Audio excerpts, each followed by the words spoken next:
Nag-provide sa atin si Lord ngayon ng 10,000 pesos. Tara, budgetin natin.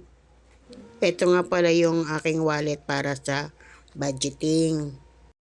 Para sa unang budget, maglalaan tayo ng pera para sa ating dialysis.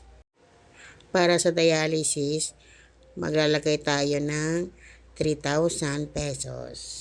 Since may pondo pa naman tayo, ang gagastusin lang natin ay panturok, oxygen at saka dialyzer.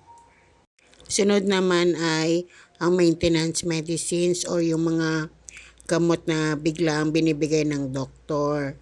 Para dyan, maglalagay tayo ng 3,000 pesos. Sunod na babudgetan natin ay food. Since may ayuda naman tayo galing kay mama, babudgetan lang natin yan ng 2,000. Minsan, pambiling ulam sa kantin or pambiling merienda. Or minsan sa dialysis, pambili ng soft drinks or chichirya. Sunod naman ay yung others. Dito yung aming pamasahe papunta sa hospital tsaka pabalik sa bahay. Tapos iniisip ko na rin baka maubusan kami ng gas. Kaya binadgetan ko na rin. Di bale ito ay sisikaping pagkasyahin sa 1.5 linggo kasi hindi talaga to kaya ng 2 linggo. Thank you po Lord sa pag-provide ng aming panggastos.